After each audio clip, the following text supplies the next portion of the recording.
Gracias amigos por estar con nosotros en un nuevo encuentro con la ciencia. Estamos en este tiempo cruzando un momento crítico para nuestro país, como algunos dicen. En realidad no hay nada de crítico, todo esto es normal, así hemos estado siempre, pero en fin, sumamente preocupados nosotros. En el Perú tratamos de comunicarnos con los científicos peruanos dispersos en todo el mundo para que nos digan cómo ven desde el extranjero a nuestro país y cómo, con el conocimiento que ellos tienen después de largo tiempo de estudios, podemos nosotros, o pueden ellos decir, qué hacer para salir de este problema que parece nunca acabar. Estamos con Steven Rojas, profesor de la Universidad de Magallanes, doctor en física y matemáticas, matemático, físico, de estos profesionales que ven todo números, todo concreto, todo evidencias experimentales. ¿Qué nos pueden contar, qué nos pueden decir para un poco enfrentar esta crisis? Gracias, profesor Rojas, por aceptar este diálogo. Muy buenos días al Perú, y gracias, doctor Montoya, por la invitación. Acá estamos a sus órdenes para analizar un poco la problemática peruana, en la cual yo estoy en lo particular muy preocupado por el Perú. Conozco la realidad peruana, dado que no solamente soy peruano, sino que he estudiado y trabajado en Perú como profesor universitario en matemáticas. Precisamente, profesor Rojas, este programa empieza preguntándole al entrevistado, en este caso usted, Steven Rojas, un poco que nos cuente su niñez, quiénes fueron sus padres o son sus papás, sus padres, en qué escuelita estudiaron, en qué universidad, en el Perú, en el extranjero, cómo se encuentra ahora. Si brevemente díganos un poco su biografía, por favor, para que aquellos que aún no lo conocen, pues tengan pleno, sepan realmente con quién vamos a hablar. Por favor, cuéntenos, profesor. Bueno, gracias. La verdad que yo soy natural de Salas, un pueblito que queda en el departamento de Lambayeque, y me he educado en Chiclayo, en donde provengo de una familia podríamos decir, de extrema pobreza de la ciudad de Chiclayo, y en la cual hemos visto cómo, digamos, en la ciudad misma se vive un tipo de pobreza bastante difícil también, y que, bueno, en el caso mío, solamente me permitió en ese momento estudiar en la universidad que es de la ciudad, que es la Universidad Perón Gallo, en donde hice mi licenciatura de matemáticas. Y bueno, luego de estudiar esa licenciatura, fui a la Universidad Católica del Perú, donde hice un magíster de matemática, con una beca que obtuve desde acá, y luego, bueno, regresé a mi universidad. En esa época no había doctorado de matemática en el Perú, ¿no? Entonces regresé a la Universidad Pedro Gallo, donde yo tuve de profesor más de 5 o 6 años de profesor, un trabajo que hice con estudiantes que ahora son profesores universitarios, y en esa época me vinculé mucho con la Sociedad Matemática Peruana a través de sus eventos, coloquios de matemática, y recorrí distintas partes del país en esa época, era muy joven en ese momento, y conozco la realidad peruana y conozco a muchos colegas peruanos que hasta el día de hoy mantengo contacto con ellos, y bueno, hasta que después bueno, ayudar a mi mamá y a mi familia para que, digamos, tengan por lo menos una pequeña casita, donde estar, y yo decidí seguir estudiando, ¿no? En el Perú no había forma de estudiar el doctorado, entonces opté, en esa época la mayoría de peruanos iban a Brasil, ¿no? Sobre todo los que no teníamos recursos, porque el que tiene un poco de recursos puede aspirar, bueno, irse un poco más lejos, porque el pasaje y todo eso es muy caro, ¿no? Entonces, pero la suerte que yo tuve de conocer Chile fue a través de un congreso franco-latinoamericano de matemática que se hizo el año 1995, en diciembre, y tuve la oportunidad de salir al país por primera vez y observar realmente cómo se desarrollaban las matemáticas y estos eventos fuera del país. Me impactó bastante, la verdad, en esa época ya. Y bueno, yo regresé porque era un congreso solamente y después tenía que yo seguir en la Universidad Pedro del Gallo. Era todavía un profesor contratado en ese momento. Después me nombraron allá también en la Pedro del Gallo, y salí a estudiar, me vine a Chile justamente para seguir estudiando en la Pontificia Universidad Católica de Chile, estudié. Y luego fui para España a trabajar con Salvador Hernández, que, bueno, hay una historia ahí que lo conocí en Santiago, bastante interesante también, y pude digamos, llegar a España y ver, digamos, el desarrollo de las matemáticas europeas. Pero siempre, mire, aparte de estudiar las matemáticas, me ha interesado mucho ser muy observante, ¿no? De cómo es el trabajo de un matemático, de un científico, y también observante de las sociedades, ¿no? Por ejemplo, en el caso de Chile con Perú, siempre me llamó la atención que, siendo países con historias comunes y además países vecinos, exista una diferencia bastante significativa en cuanto a su desarrollo científico y en varios aspectos, ¿no? Entonces, y cuando fui a Europa también, empecé también a analizar, y bueno, me gusta un poco también las humanidades, el estudio de la historia, de la filosofía, ¿no? Y eso me permitió tener una amplitud y conocer un poco las razones por las cuales los países se han ido desarrollando, cómo lo están, y cómo son sus perspectivas de desarrollo, que básicamente, mire, yo creo que depende de uno mismo, o sea, a veces uno hace comparaciones, ¿no?, con otras realidades, pero la verdad que comparar con otras realidades es un poco superficial, porque sucede que cada país tiene su propia idiosincrasia, su propia forma de ver las cosas, su propia historia. Entonces la historia pesa mucho en nosotros, en los peruanos, los chilenos, los argentinos, los brasileños, todos han tenido una historia, ¿no? Entonces, y detrás de esa historia, y también de las influencias filosóficas que han tenido para el desarrollo de esa historia, cada país se ha ido desarrollando y ha ido teniendo su cultura propia. Entonces el Perú no es la excepción, obviamente, ¿no? Nosotros también hemos tenido nuestra propia historia. Y bueno, habría mucho de comentar, pero yo creo que ya hablé un poquito de mi vida, ¿no? Muy bien, muchas gracias. Muy interesante esta experiencia suya. Y bueno, aprovechando su conocimiento del sistema chileno de educación superior, acá en Perú, como usted sabe, pues cada universidad hace su examen de admisión.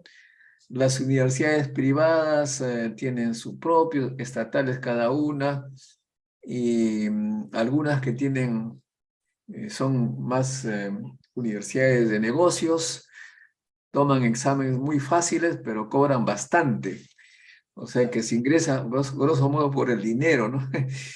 Y y bueno, al final salen profesionales aun cuando inicialmente no tengan la capacidad demostrada pues por los esfuerzos. Entiendo que en Chile hay un examen general, a un sistema que permite un examen general a todos los estudiantes. De esa manera se ve quiénes tienen el derecho o no de hacer estudios universitarios. Cuéntenos un poco los detalles sobre esto. Sí, mire, es interesante, mire, y voy a empezar primero por Perú un poquito para ver de que yo, cuando era profesor universitario, tuve la opción también de hacer exámenes de admisión a a la universidad donde yo trabajaba y sé cómo es el mecanismo de cómo se elabora un examen de admisión en las universidades peruanas. Cada universidad tiene su examen, como nosotros sabemos.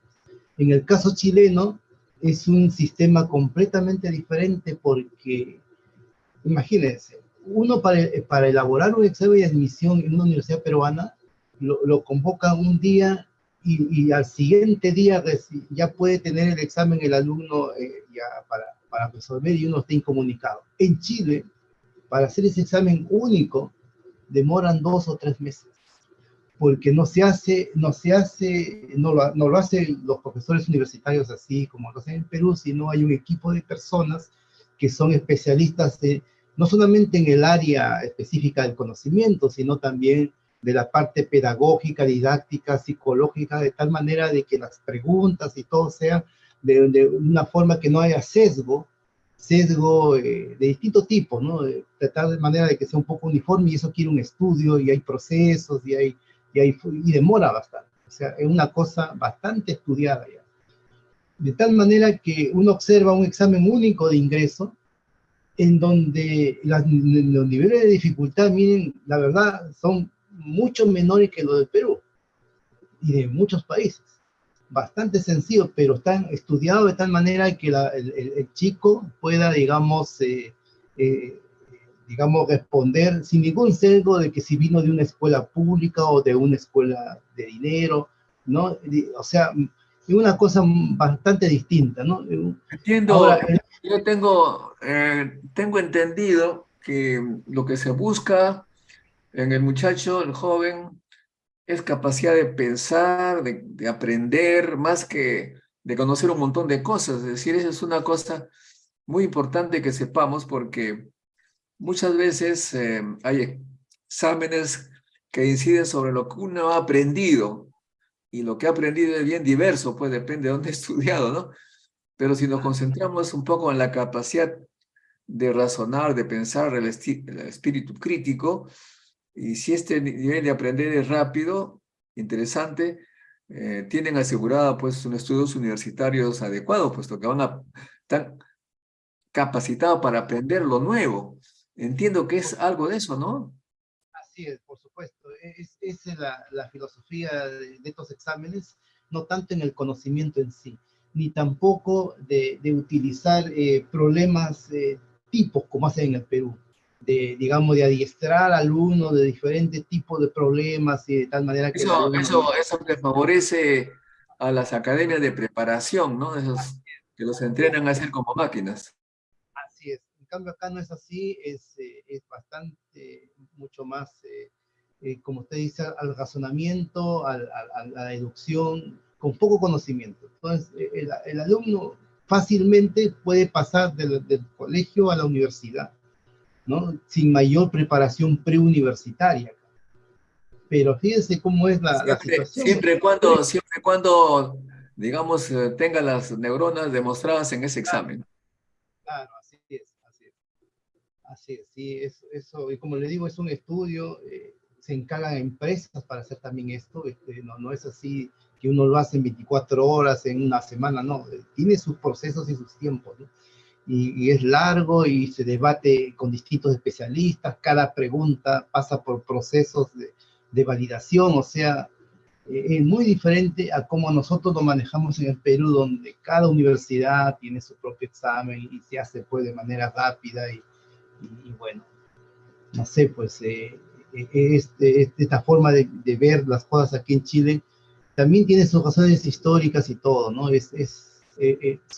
A pesar de que somos países vecinos y todo, hay una diferencia en cuanto a la forma de ser y de pensar, ¿no? Cada país, pero particularmente del chileno, mire, viene, yo le puedo contar, viene más o menos una diferenciación desde mediados del siglo XIX, en donde digamos, los que les gustaba la matemática en esa época, la ciencia en general, tenían esa conciencia digamos, desarrollar algo que esté validado por la ciencia europea más avanzada, no se quedaban, digamos, en el mismo país. Entonces, esa conciencia ha ido calando y aparte de eso, profesor Montoya, después de la Guerra del Pacífico, hubo un presidente en Chile que se llamó el presidente Balmaceda, que tuvo una política de desarrollo educacional en el país, algo que en el Perú todavía hasta el día de hoy no tenemos.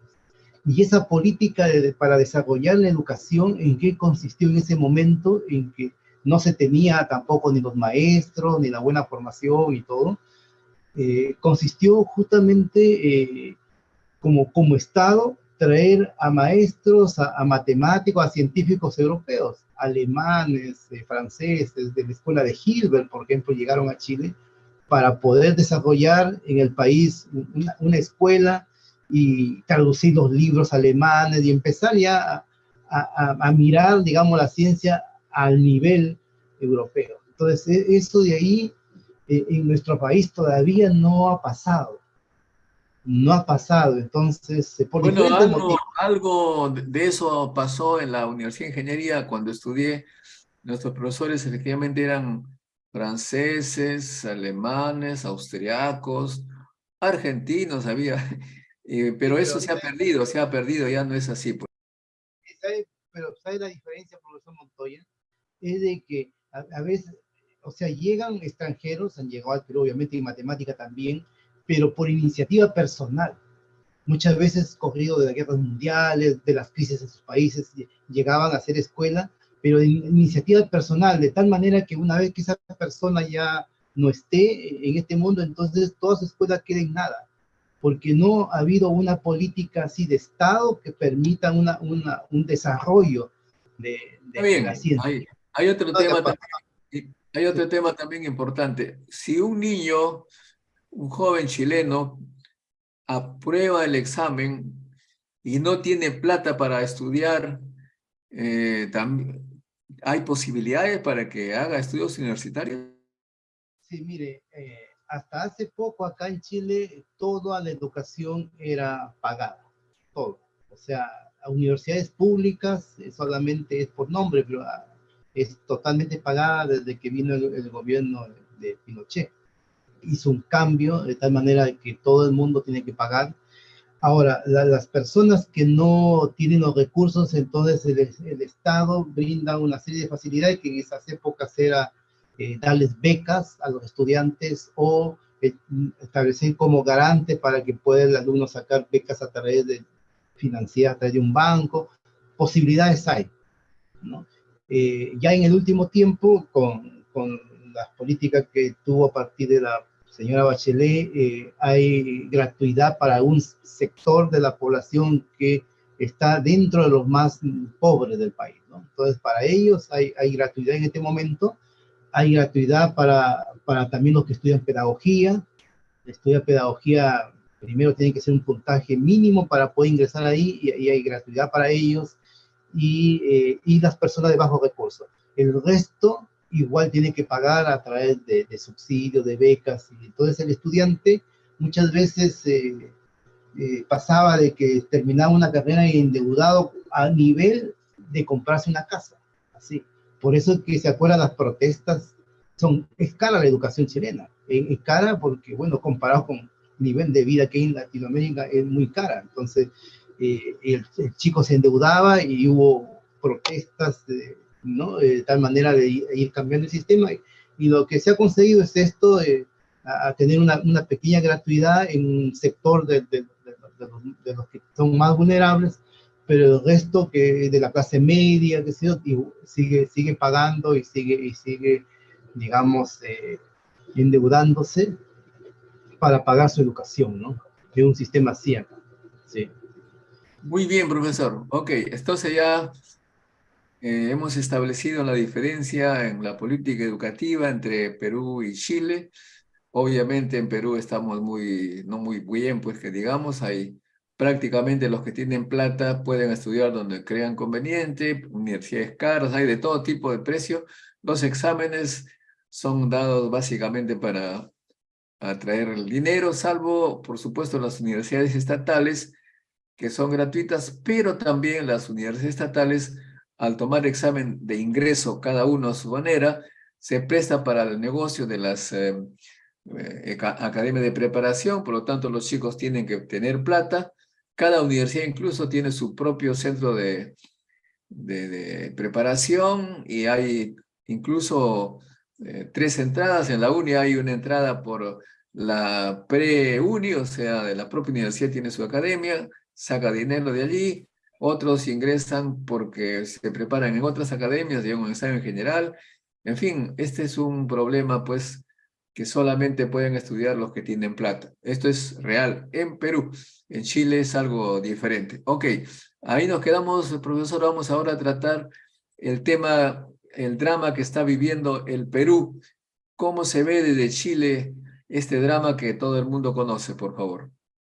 Sí, la verdad es que se ve con harta preocupación, ¿no? A mí como peruano me preguntan constantemente los colegas, las personas, no entienden qué es lo que está pasando en el Perú, porque de acuerdo a lo que sale en las noticias internacionales, y no solamente de esta época, ya viene varias décadas así, en donde no se entiende, por ejemplo, por decir, me acuerdo de cuando fue reelecto Alan García, decían, pero ¿cómo es posible que vote la gente por una persona que está procesada, corrida, qué sé yo? ¿No? Igual en todas las decisiones que ha tenido el Perú, la gente no entiende, ¿no?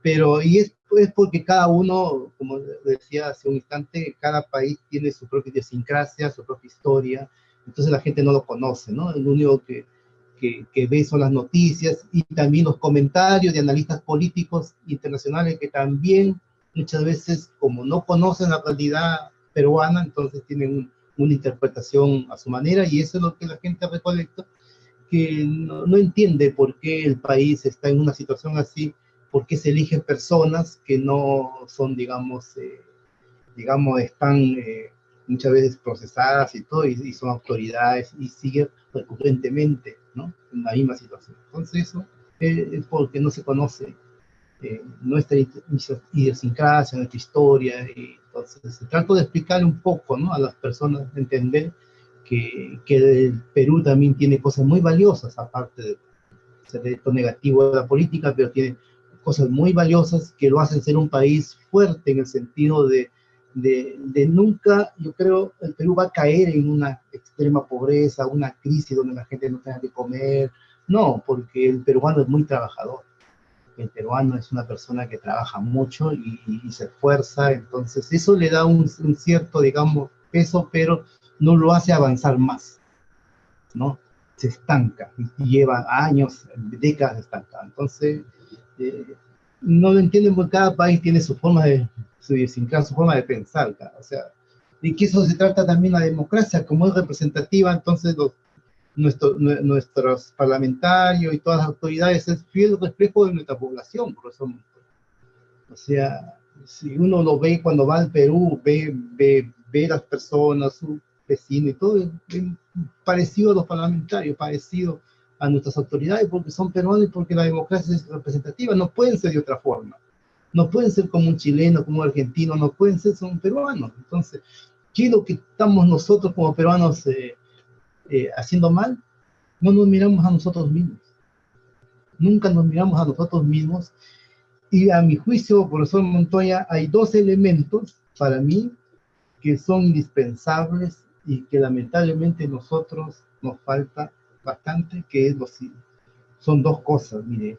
Yo creo que si un país, una sociedad, tiene primero respeto a las personas, es respetarnos, ¿no? O sea, está bien que pues, se pueda uno discrepar y todo, pero en aras del país uno debe concertar, debe ceder y debe conversar, o sea, debe dialogar.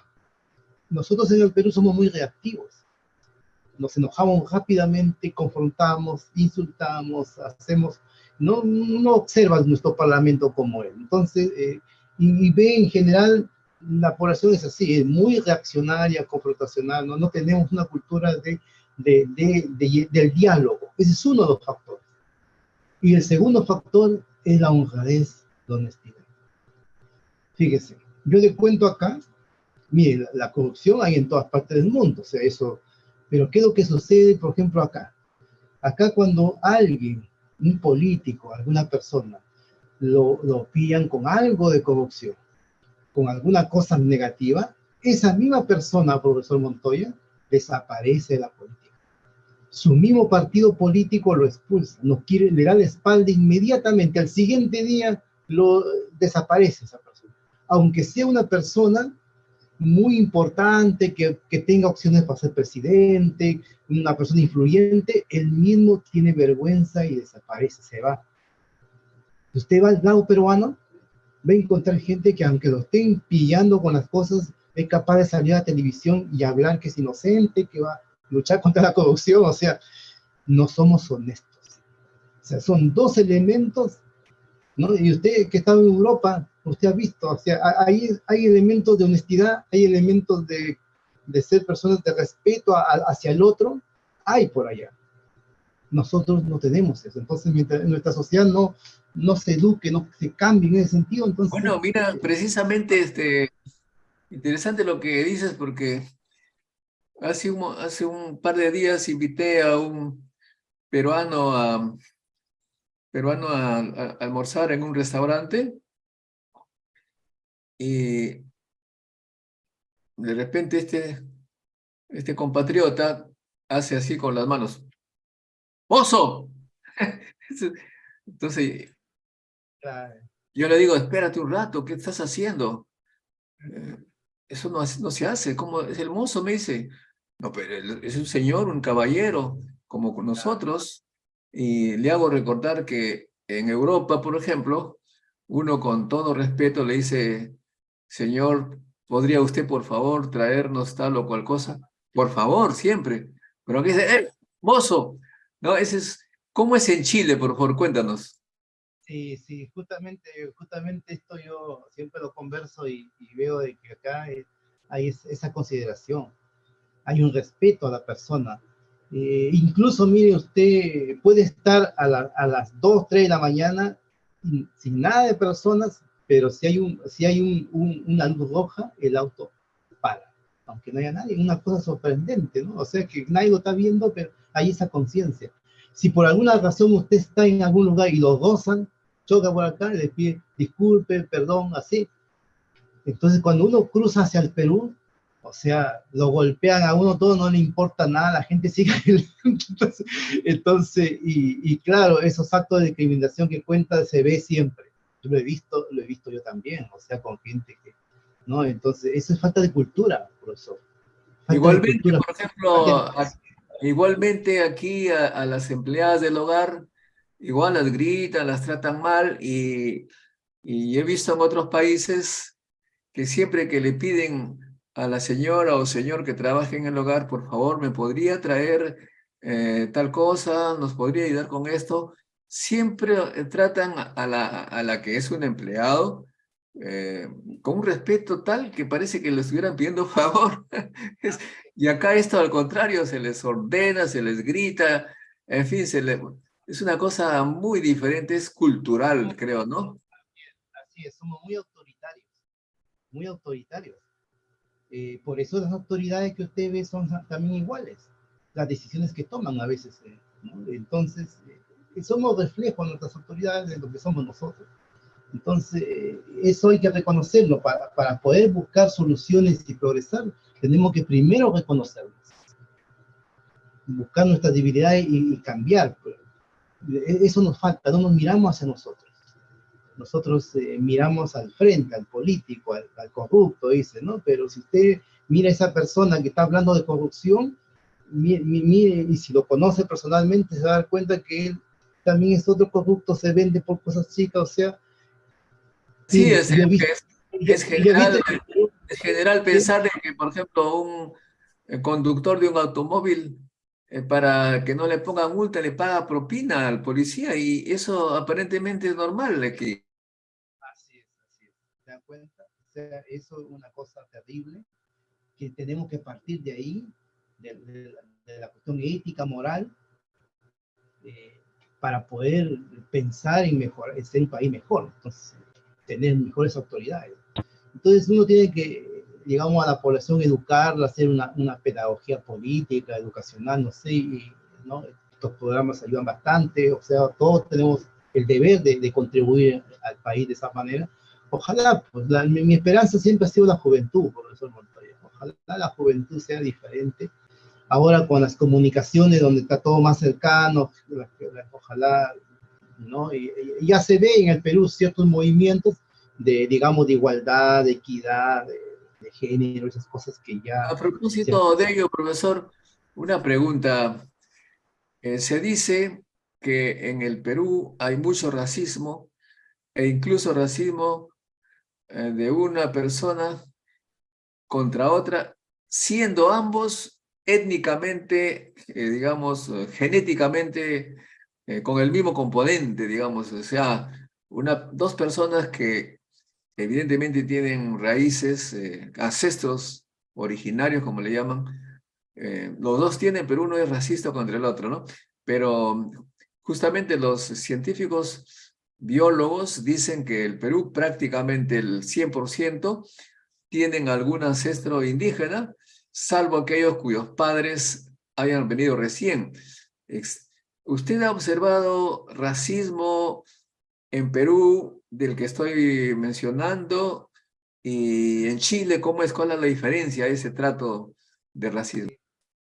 Mire, es una pregunta interesante, tiene una discusión amplia porque esto tiene raíces históricas, nos han formado de esa forma a nosotros los peruanos. No se olvide que nosotros venimos de un imperio que también era también esclavista. Entonces después vinieron los españoles que nos siguieron esclavizando. Después vinieron los criollos que siguieron mandando y entonces se creó una masa de personas que se cree superior a otras. Pero eso pasa, profesor Montoya, porque no hay una educación científica en las personas. La ciencia lo que le dice es que todos venimos de una sola raíz. Todos venimos del África, de una sola raíz. Las razas no existen, lo que dicen los científicos en sí. O sea, la diferencia es tan mínima e insignificante, y usted puede ver una persona de un color y de otro color, y genéticamente son prácticamente idénticos. No existe. Pero la gente lo desconoce. Lo desconoce porque no hay cultura, porque fueron educados también así. Nuestra educación, mire, nuestra educación tiene influencias de muchas corrientes filosóficas, tiene influencia que nos permite a nosotros no mirar esa realidad y ver de que, bueno, de que hay diferencias, lo bonito, lo hermoso, lo que es indígena es malo, que sea, son cosas por falta de educación científica en el fondo. Entonces, eso tenemos que ir cambiando de a poco, ¿no? Que los seres O sea que humanos. podríamos decir que las expresiones de racismo son expresiones de ignorancia en realidad, ¿no? Así es, ignorancia, nada más que eso. El ser humano, profesor Montoya, yo no conozco alguna evidencia científica que me diga de que una persona por nacer en una cierta cultura, en cierto país, es más inteligente, más superior que otras. No, somos totalmente iguales en todas partes del mundo. Entonces tenemos las mismas capacidades, todo, pero hemos tenido diferentes historias, diferentes raíces.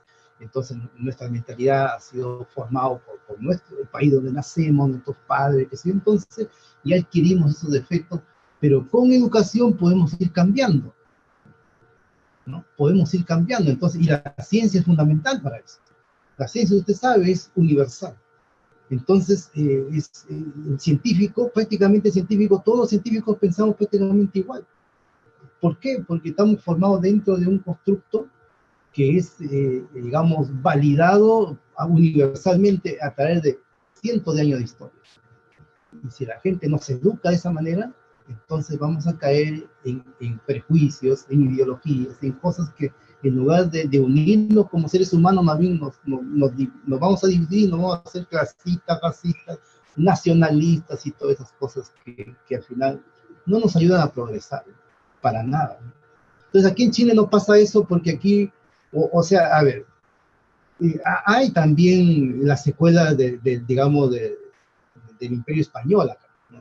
No hay que olvidar que el español también era una persona muy racista, a pesar que compartió toda su cultura. Una de las únicas, digamos, imperios que compartió su cultura, no lo hizo ningún imperio, de tal manera que tenemos no solamente el idioma, la religión, sino todo lo que uno observa. No, a pesar de eso, también tuvieron cosas negativas las personas y hay secuelas. Pero ¿cuál fue la diferencia en la cual aquí en Chile no se nota tan directamente como en el Perú? Porque la gente tiene conciencia que es malo, ¿no? No puede pensar, pero no es capaz de decirlo, porque tiene que respetar a la otra persona. Entonces, ¿de dónde nace esa situación? Para mí, mirando la historia, es de que aquí hubieron bastante inmigración europea, con personas que venían del campo, no eran delincuentes, no eran gente, sino que gente que venía a trabajar. Entonces, desde la mediados del siglo XIX empezaron a inmigrar gente, de tal manera que mucha parte de la población chilena tiene ascendencia europea. Hay regiones que es como estar en Alemania, acá, ¿no? En estas regiones yo estoy como estar en Europa, en Croacia, allá por Croata. Acá. Entonces, esas personas o sea, emulan mucho a las raíces que ellos tienen, miran mucho a Europa, porque esa es su sangre de ellos. Entonces eso nos hace un poco distinto a nosotros. Nosotros mismos, en cambio nosotros peruanos hicimos nuestra propia historia, nosotros. Es muy diferente, y por eso que acá, digamos, si bien es cierto que cualquier acto, pequeño acto de discriminación así sale a nivel nacional, o sea, esa persona es pero mal vista y la persona pues sale a pedir disculpas.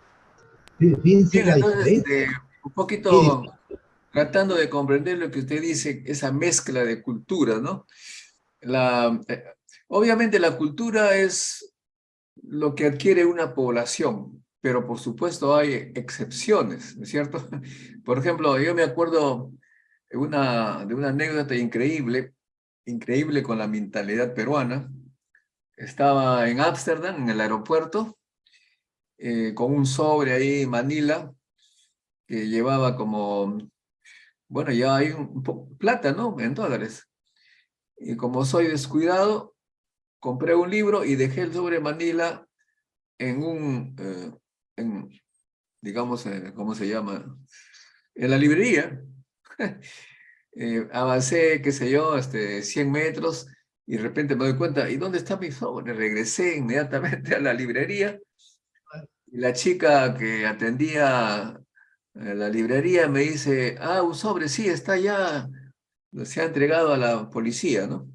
Bueno, voy al policía y me dice, ¿qué cosa hay dentro? Dinero, le digo, ¿cuánto? $1,300. Ah, eso prueba que es suyo, tenga usted, me dice, ¿no? Me entregó. En Perú, en otra oportunidad, ya tenía también $200, recién llegado de Europa. Voy a pagar allí al notario, pongo mis dólares en el escritorio allí, por un momento firmo, y de repente, ¡pum!, desaparecieron mis $200. Son culturas, es una cultura peruana, entre comillas, cultura amsterdiana, digamos, pero claro, cuando uno dice cultura no significa, uno dice los europeos respetan la propiedad y en cambio los peruanos no respetan la propiedad. Esa expresión, por supuesto, tiene una verdad cultural, es decir, que hay gente en gran mayoría que se comporta así, pero también hay excepciones. Hay peruanos honestos y europeos también medio choros, digamos. Pero la cultura es la mayoría. Por eso es que cuando uno dice, por ejemplo, los serranos no son mentirosos, no significa que todos son personas, en general los serranos tienen una, entre comillas, inocencia que se comporta de una manera, y los criollos en su mayoría se comportan como todo el mundo sabe. Hay, por supuesto, criollos honestos.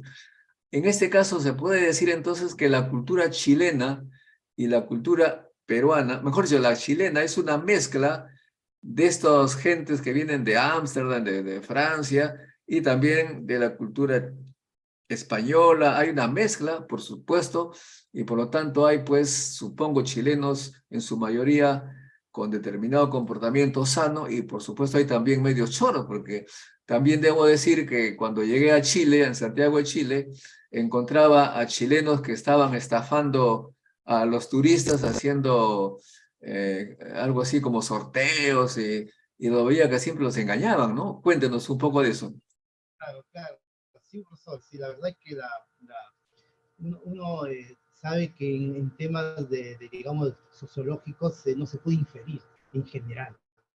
Siempre se habla como cuando uno hace una aseveración es para una mayoría. No se puede aseverar 100%. Es una cuestión, una ley, digamos, sociológica. Y en ese sentido uno habla, claro, en Chile, como en cualquier país, también hay gente mala, maluna y todas esas cosas. Hay, pero estamos hablando en generalidades, ¿no? Que en algunos países puede pasar esto, ¿no? Con más probabilidad, y en Perú la probabilidad es a todo lo contrario, o sea, para que le devuelvan algo, en probabilidad ya más pequeña, entonces, pero eso de manera general nomás, no es que todo el peruano sea así. Pero justamente, como tenemos el sistema de democracia que es representativa, por lo tanto, esa gran mayoría es la que tiene representación en la política, ¿no? La persona honesta, la gente bien, digamos, gente calificada, no tiene representación y tampoco se metería en política, porque sería, o sea, a exponerse de que lo vayan a no solamente criticar, o sea, lo injurian, le ponen una serie de adjetivos. Entonces tú tienes que tener ciertas cualidades políticas, digamos, de cole chancho, como se dice, para poderse meter. Generalmente el intelectual, pues, o el científico está metido en sus teoremas, en sus cosas, y claro, ¿para qué meterse si me van al final a poner mal? Y no se mete. Muy pocas personas, la gran mayoría no se mete. Pero ¿quién se mete? Ese gran grupo de gente que es la que nos representa. Entonces, en Chile, bueno, como usted dice, pues lo que usted está contando es el juego del tío que le llama acá, del engaño, ¿no? La pillería criolla que viene de los españoles. La ¿Cómo se pillería llama esa. eso? A ver, cuénteme esa experiencia que yo vi, ya ni me acuerdo, estaban engañando y sacándole plata a los turistas. ¿De qué se trata? Cuéntenos. Lo que sucede es que tienen tres cajitas así y van a poner una moneda y lo van tapando, ¿no es cierto? Y, y después le van a diciendo, adivinando dónde está, para que le den el dinero, tienen que usted adivinar dónde está. Entonces ellos tienen la forma de cómo esconder y al final lo engañan a la persona, nunca ganan nada, ¿no? Entonces, pero esos son juegos callejeros que también hay en Lima. Eso, hay muchas cosas que son españolas, de la colonia. Entonces, esas cosas hay ahí también, acá también hay, pero yo me refiero en general a la gente, ¿no? Esa experiencia que usted tuvo en Amsterdam, yo recientemente lo he tenido en Santiago, igual, de evolución de algo que uno, si pasar esto en el Perú, pues prácticamente imposible que alguien lo devuelva. Entonces, pero eso es la criollada y eso, si nosotros no nos reconocemos así, no vamos a cambiar. Tenemos que reconocernos incluso Claro, para poder candidatos. también debo decir que en mi escuelita de mi pueblo, a 4.000 metros de altura, en Salpo, igualmente los niños cuando encontraban una moneda en el suelo, preguntaban, ¿de quién es esto? O sea que en esa época, ¿no? Y me acuerdo también que uno colocaba su vaquita eh, con una soga y una estaca, y la vaca solita en el campo, nadie la veía ahí, nadie la cuidaba, todo el día estaba ahí comiendo en círculo, y en la tarde iba el dueño y la llevaba a su casa para que no se muere frío. Pero a partir de los años 90, me acuerdo, mi tío vino a donde yo estaba, a Chimbote, diciéndome que le habían robado su vaca. Por primera vez había ocurrido algo terrible y todo cambió. En los 90 ya los andinos ya no dejaban sus vacas porque venían otras personas y la llevaban. Y me acuerdo que en el 95 me fui a Canta a caminar por el campo y una señora me comenzó a gritar: ¿qué le pasa, señora? Usted se ha venido a robar mis choclos.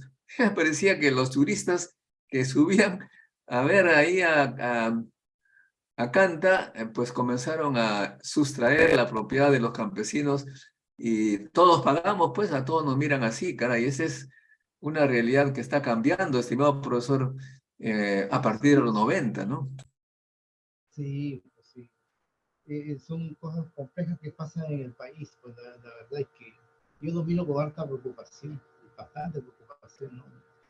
La situación que se está dando últimamente, bueno, que ya viene más de 20 años ya en situaciones de corrupción de todos los presidentes, ya prácticamente, es increíble, ¿no?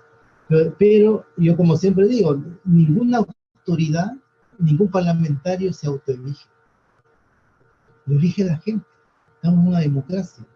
Y si hay alguien que tiene problemas con la justicia y todo, y lo eligió la gente, entonces hay que preguntarse por qué. ¿Por qué se dan los votos a personas que no tienen no solamente las competencias mínimas, sino también, digamos, no son honestos, tienen una serie de elementos negativos igual? ¿Por qué? Porque ¿cómo se ganan las elecciones, profesor? Bueno, es que yo te voy a dar una explicación en mi caso personal, por ejemplo. Que resulta que llega abril y veo que la señora Keiko estaba subiendo las encuestas y Pedro Castillo bajaba. O sea, ya estaban en el cruce, ¿no? Y claramente se veía que iba a ganar Keiko, pues porque si uno subía y el otro bajaba era evidente, ¿no? Entonces yo comenzaba a escuchar con más detenimiento para elegir por quién votar, porque ya quedaban dos candidatos, ¿no?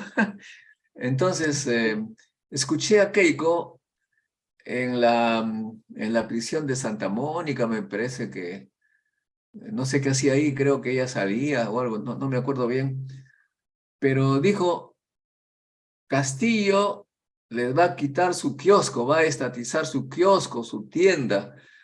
O sea, decía cosas que 99% pues eran falsas, totalmente falsas. ¿Cómo puedes tú eh, pronosticar que tu contrincante te va a robar tu kiosco? ¿Qué vas a hacer con un kiosco o con una tienda de la esquina?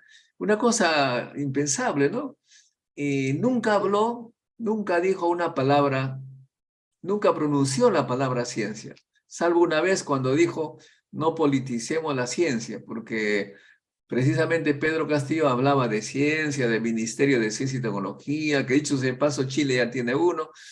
Eh, Era un profesor, un maestro, de modo que uno, de manera evidentemente lógica, escogió lo que tenía que escoger entre los dos candidatos, ¿no? Uno no sabe luego, pues, qué va a pasar, ni nada por el estilo, pero también se sabe perfectamente que la señora Keiko tenía pues serias acusaciones de hacer la mega corrupción, de modo que estamos prácticamente, si la corrupción se ha generalizado, pues uno tiene que, ¿qué va a escoger? Por lo menos lo que están hablando sobre lo que están proponiendo. Si una hablaba mentiras y el otro hablaba ciencia, pues no iba a poner mi voto en nulo. Pues, no, había mayor probabilidades que Pedro Castillo haga las cosas bien, pero también debo decirte que en realidad cualquiera que sea el presidente que elijamos en este país, en nuestro país, se va a ver arrodeado, acosado, visitado por corruptos. Y tiene que saber precisamente como presidente, o bien cierra la puerta para todos que sean corruptos, que te hagan propuestas deshonestas. No sé qué ha pasado con Castillo, porque ahora no se sabe, ¿no? Pero el presidente tiene que tener el coraje de expulsar a todos los que son eh, que hacen propuestas corruptas. Pero ahí viene aquí el problema, profesor. El gran problema que viene es que una persona que no es corrupta entra en un entorno corrupto, obviamente va a chocar y va a encontrar tales anticuerpos que no va a durar más de 3 meses. Eso es lo que he visto por experiencia en varios sitios, ¿no? Responsables de una institución que ingresan y quieren poner orden, inmediatamente le ponen trampas, le ponen acusaciones, le hacen la vida imposible. ¿Tú crees que en ese panorama, en esa realidad, tengamos alguna forma de salvarnos, digamos, salvar al país sobre todo? Mire, profesor Montoya, la política, desde que se iniciaron los pueblos, 7.000 años hacia atrás, 8.000 años hacia atrás, desde ese momento nace con todas estas cosas de corrupción, de una serie de elementos que hasta ahora no se han superado. O sea, esto, así nació Grecia, nacieron las grandes potencias y todo. Si uno revisa la historia va a encontrar intereses de todo tipo, una serie de cosas que en el Perú también se da, pero yo creo que pasa porque nosotros todavía no tenemos en la política lo que nosotros llamamos axiomas. Axiomas. Todo conocimiento que trate de hacerse, digamos, más riguroso, científico, trata de matematizarse, ¿no? Y la política es una de las, digamos, de los conocimientos humanos más empobrecidos porque no partimos de axiomas, de honestidad, por ejemplo, ¿no? Si tuviéramos axiomas mínimos, ¿no? Que la gente tuviera en su cerebro, en su ADN ya establecido que si la persona no cumple con el axioma, no puede ser una autoridad política, estas cosas no pasan. Pero sin embargo, pasan porque no tenemos axiomas, o principios, digamos, valóricos para nada, y eso que genera en una sociedad conflictiva que no tiene líderes. Profesor, no hay líderes en el país, no hay líderes, hay caudillos, hay gente que tiene dueño de partido, que con un montón de interés, o sea, no hay esas personas que puedan conducir, que tenga liderazgo. Los líderes políticos ya prácticamente no hay. Todos son gente que se aparece y ya quiere tener su partido y quiere ser presidente. O sea, estamos en una debacle política increíble porque no tenemos líderes. La política está muy desprestigiada en la sociedad, en muchas sociedades, en particular la peruana, no se creen los políticos. Entonces, porque no tenemos principios, no estamos educados para poder, digamos, sacar adelante este país. No tenemos nada de esos elementos lamentables, ¿no? Yo lamento mucho que no exista gente en quien elegir, ¿no? Se necesita gente, yo pienso, experticia en distintos temas. Cualquiera no puede ser presidente, ni cualquiera puede ser parlamentario, ni cualquiera. Es lo mismo, y no se trata que porque es, no sé, pues viene de la clase alta, clase baja, no se trata de eso. O sea, hay experticia. El profesor es como si alguien me dijera, este señor podrá hacer clase de matemática.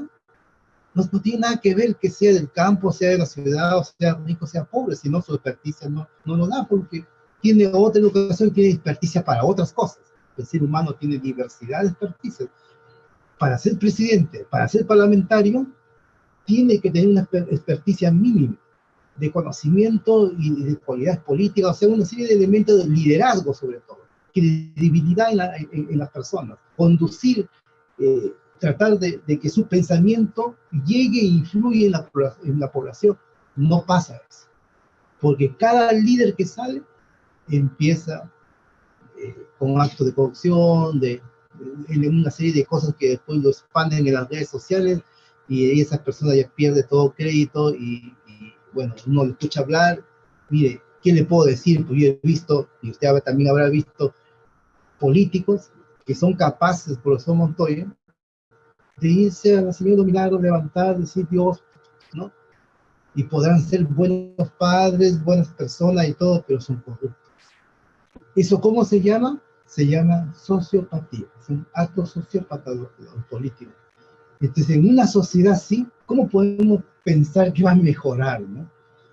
Entonces, ¿por qué? Porque tenemos que cambiar nosotros como sociedad. Nosotros para que de nosotros salga representantes, bueno, nosotros, en nuestra familia, con nuestros amigos, empezar, los jóvenes, ojalá tengan otra conciencia, ojalá vayan a ver otras realidades, vean, regresen al país para poder ir mejorando, ¿no?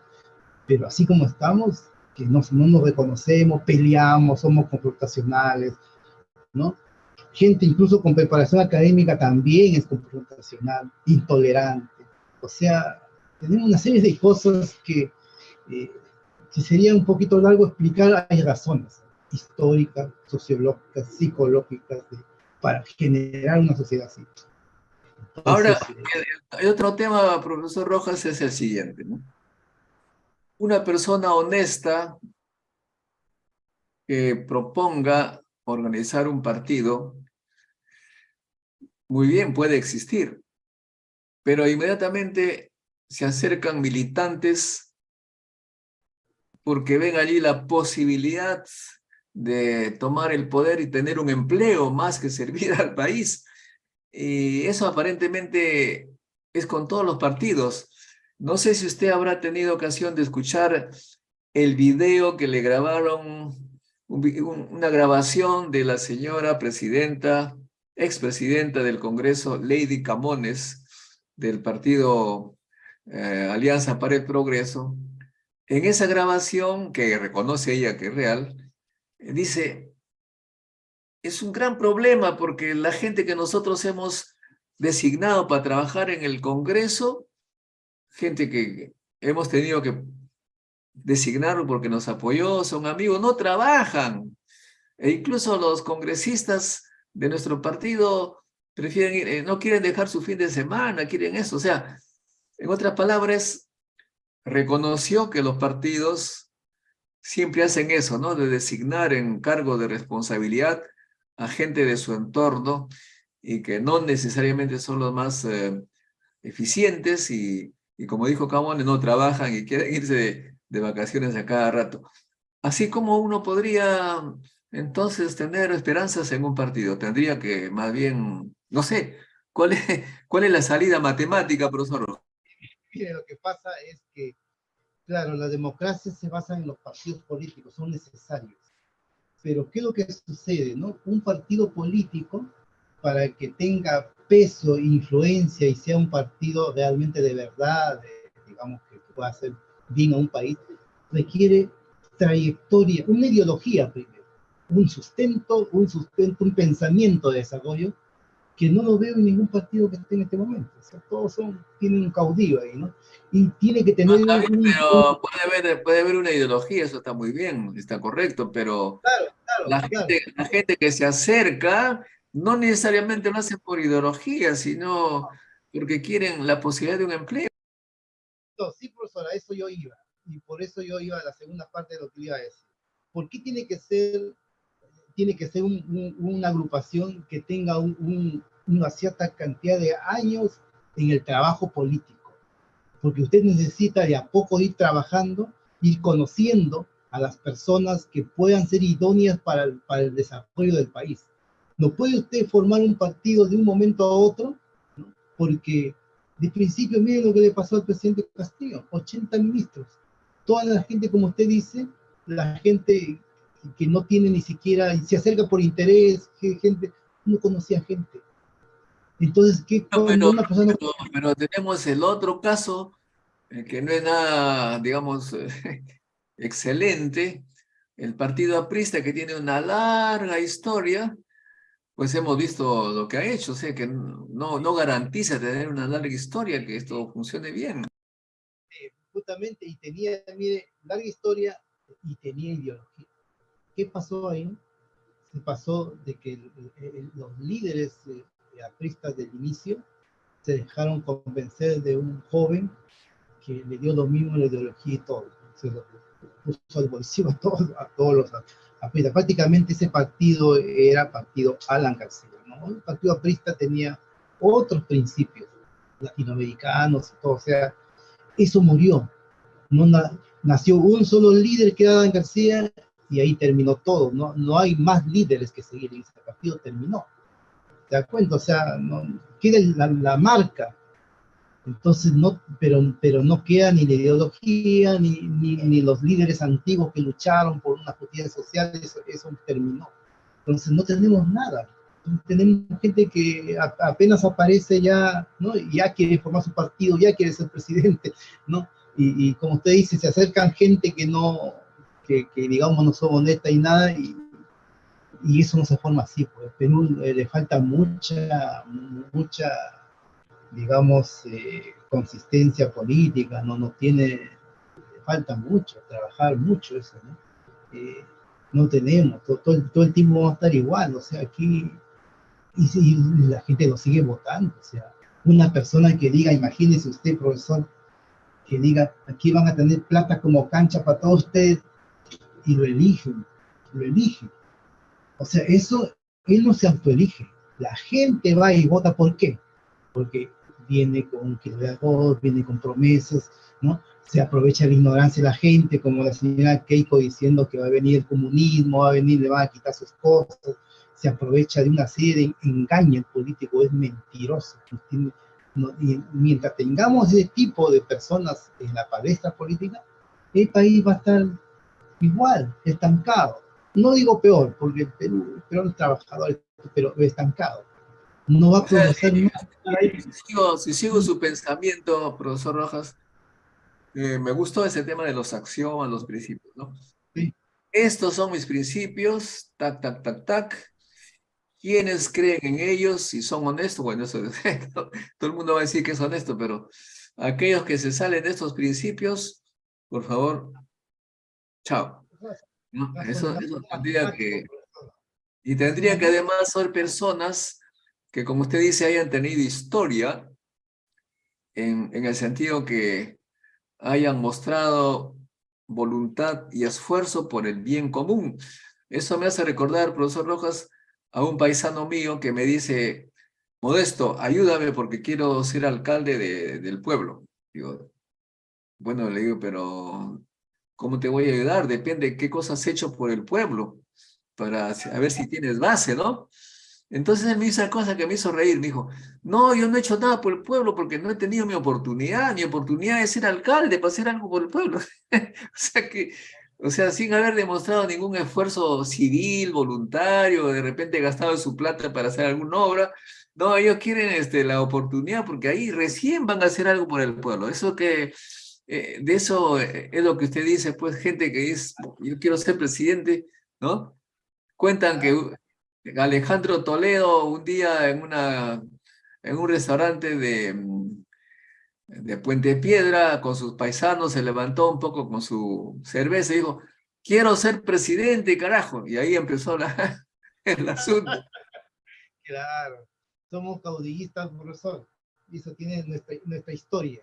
Nuestra historia, Pero por eso bueno, finalmente lo que necesitamos, lo único que a mí me convence es que si necesitamos un nuevo país, este vendrá de aquí a 20 años bajo la condición de que cambie el sistema educativo, que tengamos oportunidad para todos de educarse, no solamente los que tienen plata, de educarse con una educación de una manera crítica para que piensen con su cabecita, para que vean las informaciones, los datos, las evidencias y escoger en base a eso y no dejarse engatusar por palabras sin sentido que no se pueden comprobar su veracidad. Eso es lo que usted más o menos apunta con sus pensamientos, me parece, ¿no? así es, profesor. La educación es fundamental. Y dentro de la educación, el pensamiento matemático, profesor. El pensamiento hipotético deductivo de la matemática ayudaría a todo el mundo a pensar y a razonar y elegir mejor a nuestras autoridades. Eso O no lo sea, tenemos. hay que tener formación matemática y lógica, ¿no? Porque a Así es. propósito de eso, doctor, eso me hace reír porque usted me está haciendo recordar muchas anécdotas. Una vez me invitaron al debate que había entre Fujimori y Pérez de Cuellar, pues estaban ahí en los años, no sé qué año, ya me olvidé, 95 creo, ¿no? Bueno, por ahí. Entonces, Pérez de Cuellar llega con sus asesores y Fujimori llega solo, ¿no? Esto lo conté en la televisión, que me costó luego una persecución de la gente de Montesinos. Conté en esta aula magna, se llama aula magna de la Católica, que había, conté esa experiencia, ¿no? Fujimori se presenta en el debate y dice lo siguiente: compatriotas, como ustedes saben, yo soy matemático. Y como matemático, les digo que cuando ingresé a Palacio, encontré la economía no en cero, sino en menos cero. Era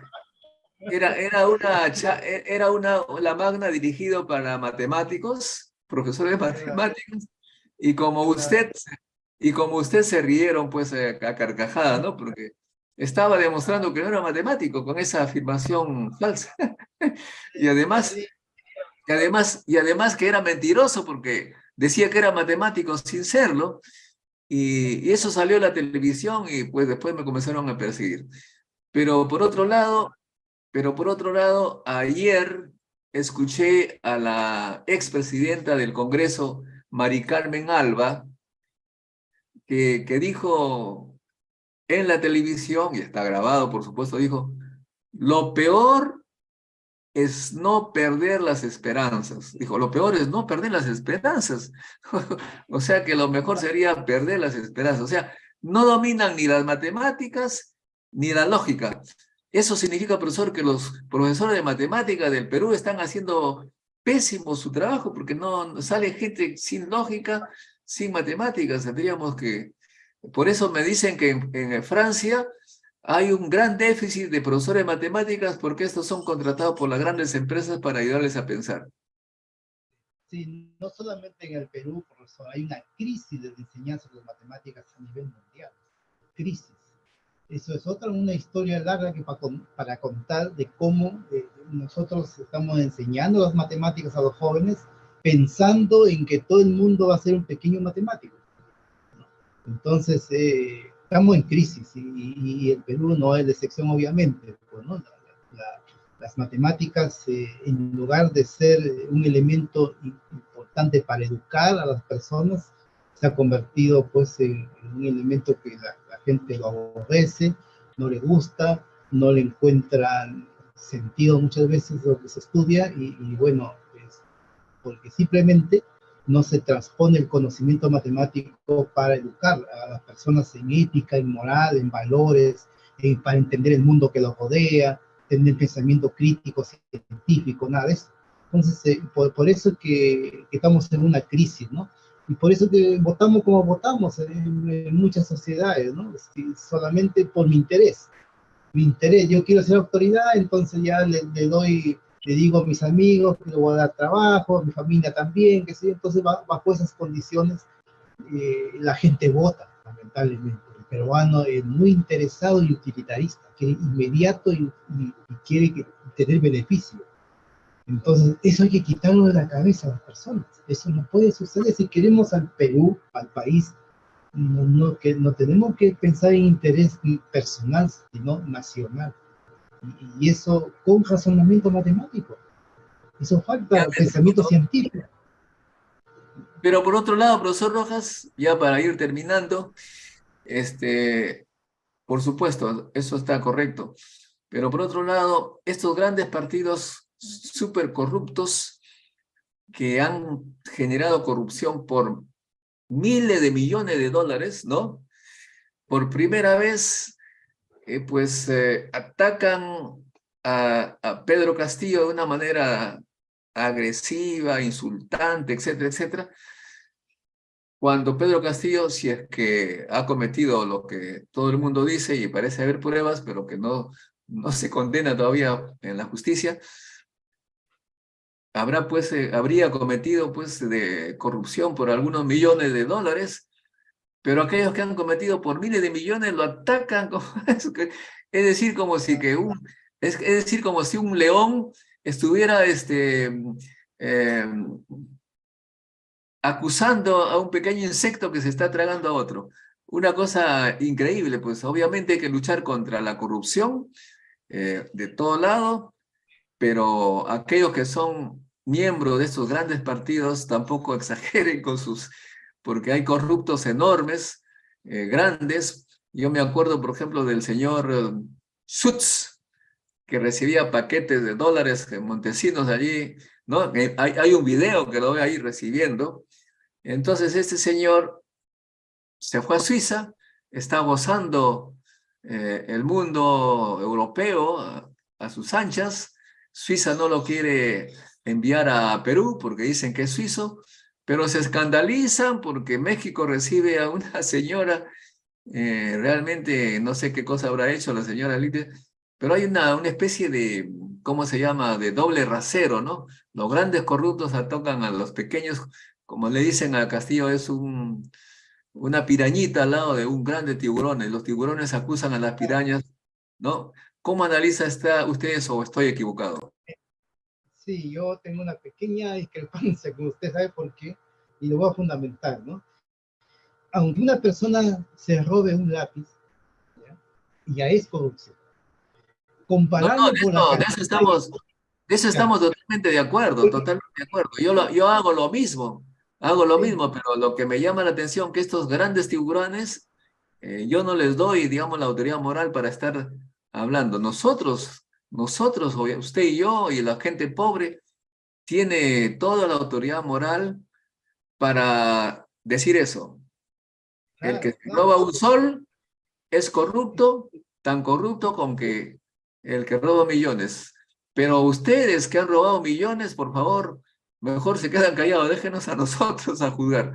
A eso me refiero. Y mire, un pequeño ejercicio que quizás usted lo pueda hacer entre sus cercanos, qué sé yo lo he hecho igual. Lo siguiente, mire, si, si uno tuviera, un peruano, le hiciera esa pregunta, tuviera la opción de ponerse 35.000 millones de dólares a su bolsillo, ¿no lo haría? Lo que hizo Alejandro Toledo, por ejemplo, esa cantidad de plata. Si se puede robar un lápiz, si se puede robar el papel higiénico del baño, si se vende haciendo favores a los amigos, cosas chicas, nomás dicen, no, esta es una cosa chica, ellos se roban un montón. Pero si esa persona tuviera esa posibilidad, lo hiciera igual, profesor. Y si esa persona llega a ser en algún momento autoridad, presidente, como en el caso de Toledo, lo hace. Entonces, por eso yo digo, la educación valórica desde pequeño, desde que antes que nazca, incluso, debería estar instalado en la sociedad peruana.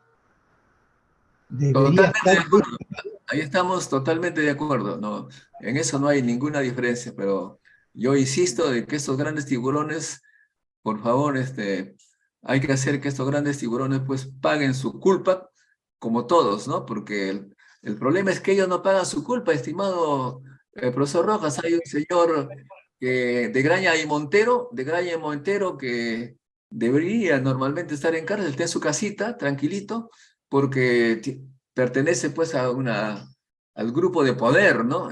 Supongo que es por eso, pues a eso me refiero. Tengo que hacer que todo el mundo, sea rico o pobre, haya robado un sol o millones de dólares, tiene que estar dentro. Y no permitamos que esa gente que se ha robado millones de dólares estén libres, tranquilitos en Europa o en su casa, etcétera, ¿no? ¿Por qué no hay justicia con estas señores que se roban las cantidades de millones de dinero que usted dice? ¿No? ¿Por qué? Porque compran conciencias, compran el Poder Judicial, ponen el dinero, consiguen el abogado muy bueno para poder sacar, incluso evadir impuestos. Entonces, el dinero está detrás de todo esto. Los elementos valóricos de las personas fundamental no lo tienen y lo van a hacer y lo seguirán haciendo mientras la sociedad no cambie, profesor. No tengamos jueces honestos que los lleven a la cárcel. No hay medidas ejemplares, ¿no? Usted vaya a ver a China cómo le cortan las manos al que roba. Entonces, aquí no, pues, aquí hay los derechos, o sea, usted contrata un abogado bueno y el abogado justamente es bueno por eso, porque saca libre al delincuente, porque ese es el abogado. Entonces, ellos tienen el dinero para hacerlo, los jueces se venden, los jueces, todo No, el no mundo sabe. solamente, No solamente el abogado es caro, sino que hay veces el juez recibe su parte. Por supuesto. Y por eso, para que usted corrompa a gente, a mucha gente en la escala, tiene que robar millones, no le va a alcanzar cosas chicas, no le va a alcanzar. Así como don Pedro no le va a alcanzar el dinero, si es que hizo algún delito, se le va a acabar en un rato, pero esta gente puede robar una cantidad porque necesita, pues es una escala de gente que tiene que favorecer, hasta parlamentarios, o sea, hay cosas, mire, de corrupción que se podrían ir mejorando si hubiera una verdadera independencia de poderes, ¿no? A veces el Poder Judicial, por ejemplo, para elegir un fiscal, tiene que ser el poder político. ¿Se da cuenta? O sea, si hubiera autonomía, o si hubiera un concurso internacional, no sé, algo que sea serio para poder poner un fiscal, que no tenga nada que ver con el aparato político, de repente ahí tendríamos una justicia un poquito con más honestidad, este señor haría los cambios que se tiene que hacer, pero mientras esté ligado siempre a la parte política, entonces no sabe cómo se eligen los parlamentarios, con qué intereses se eligen, con cómo se financian, y todo es toda una cosa que uno se sirve del otro, ¿no? Eso tiene que acabarse algún día. Nuestra educación, profesor, nuestra educación también tiene influencia, digamos, filosófica y también está de nuestra forma, cómo nos hemos educado.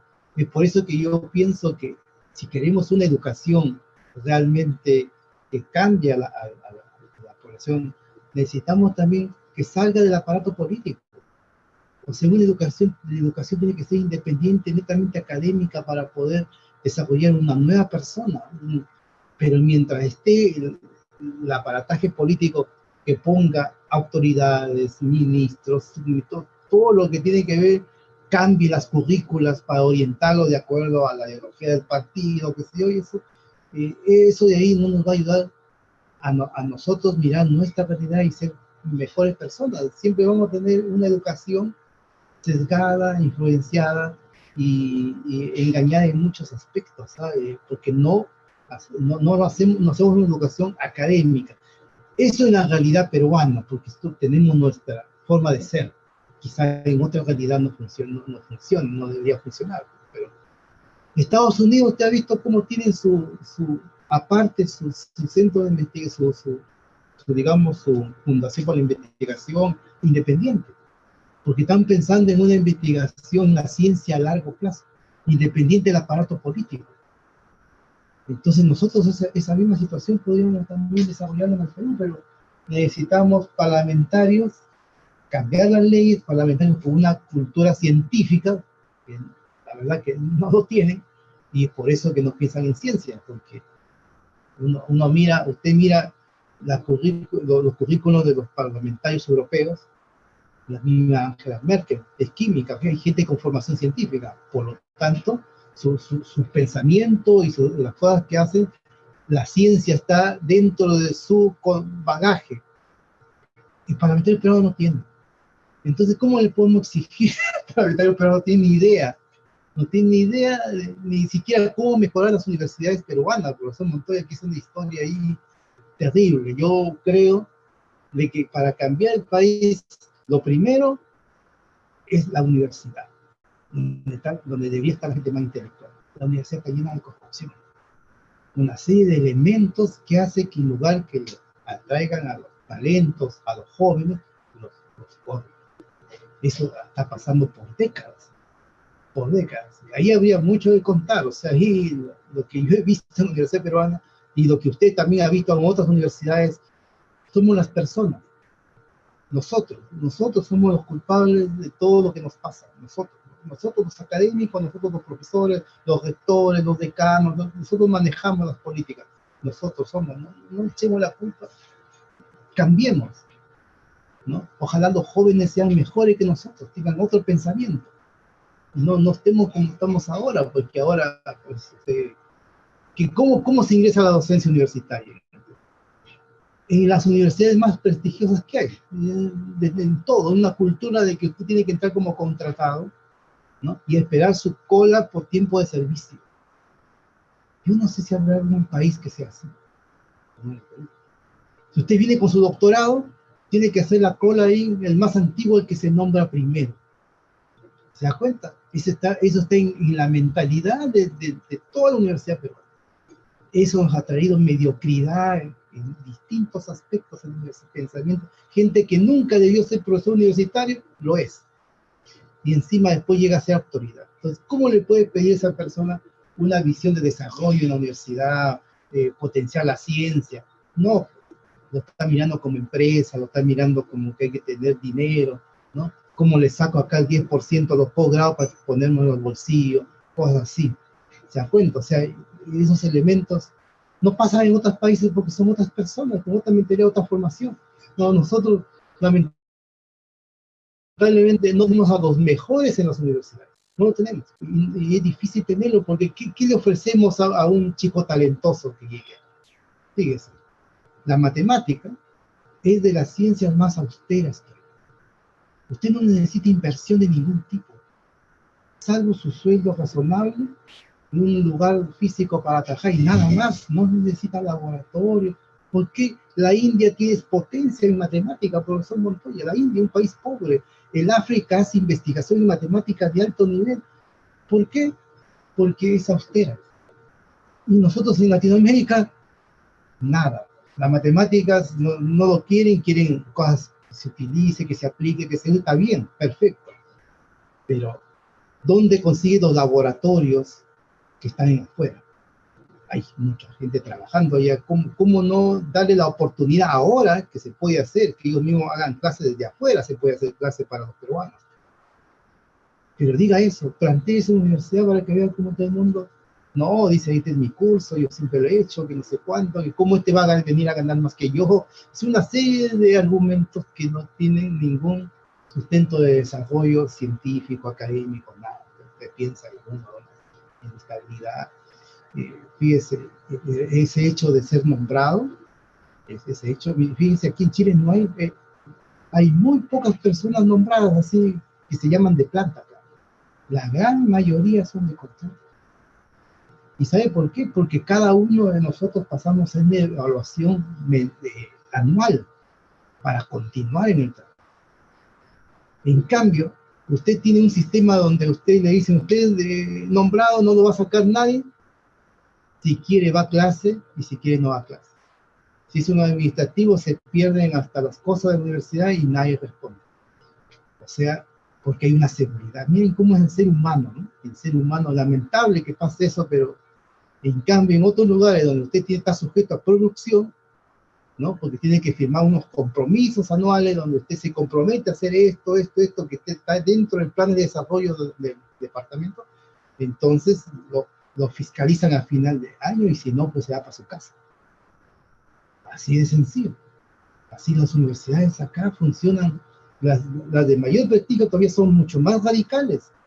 Usted en la Católica de Santiago, profesor, primero hacen concurso internacional. No están pensando que tengan que ser necesariamente chilenos, de la vez, no, nada, ¿sí? Internacional. Ya, llega la gente, ojalá 2 o 3 años trabajando fuera del país. Miren los requisitos de una universidad de ese nivel. Después de 3 años después de una evaluación se queda la mitad de la gente. Y el resto se va para su casa, se va para trabajar a otros sitios. Así es la situación académica que permite progreso. Entonces, de tal manera que potencia a los mejores, que estén ahí los más competitivos, y así se va manejando. Por eso, que en caso de matemática, Chile está en nivel 3 a nivel del mundo en este momento. Tiene más artículos de investigación que el mismo Brasil, que es mucho más grande como país y que hace investigación en todas las áreas. ¿Por qué? Porque tienen ese tipo de política, ese tipo de conciencia, ¿no? Aquí necesitamos los mejores, saca un concurso internacional. No, dicen los peruanos, ¿quién va a venir a trabajar con el sueldo peruano? ¿Cómo que quién? ¿Usted sabe cuánto gana un profesor de cubanos? En Rusia hay mucha gente sin trabajo. En muchos lugares hay gente que daría por tener un sueldo peruano y haría investigación y haría ciencia en el país, pero los peruanos no. Los de Lambayeque contratan a los de Lambayeque. Los de Trujillo contratan a los de Trujillo. Los de San Marcos contratan en San Marcos. La UNI también lo de la UNI. O sea, pensamiento, pero retrógrado, profesor, que no se da, pero ni en el siglo XIX en Estados Unidos. Claro. Profesor, muy bien, profesor, ha sido muy interesante conversar con usted. Eh, y vamos a seguir conversando especialmente sobre las matemáticas necesarias para nuestro país. Como usted dice, una cosa muy importante, no tenemos instrumentos, laboratorios, pero tenemos coco. Y con el coco se puede hacer grandes cosas, especialmente en matemáticas. Y la matemática hoy es una de las actividades más requeridas en el mundo desarrollado. Eso se verá después. Pero por el momento, doctor, profesor Rojas, le agradezco mucho por este diálogo y seguiremos en contacto. Por supuesto, muchas gracias por su Montoya por la oportunidad de dirigirme a todo su amplio público, así que cuando usted desee, estoy a sus órdenes. Muchas gracias y un saludo muy fraterno desde Chile, pues yo estoy acá en la región de Magallanes, que es la región que está cerca de la Antártica chilena. Un lugar muy precioso, muy bonito, así que feliz de contribuir con el país desde acá. Muchas gracias, profesora. Bueno, envíenos fotos, pero déjeme terminar diciendo a los que nos siguen, por favor, estamos a puertas del encuentro científico internacional que empieza el 2 y termina el 5 de enero. Ingresen a nuestro sitio web Encuentro Científico Internacional. Allí estará el programa, el libro de resúmenes, la revista con los trabajos que han estado completos. Y también está ahí la convocatoria a la Marcha por la Ciencia, que será el 8 de enero.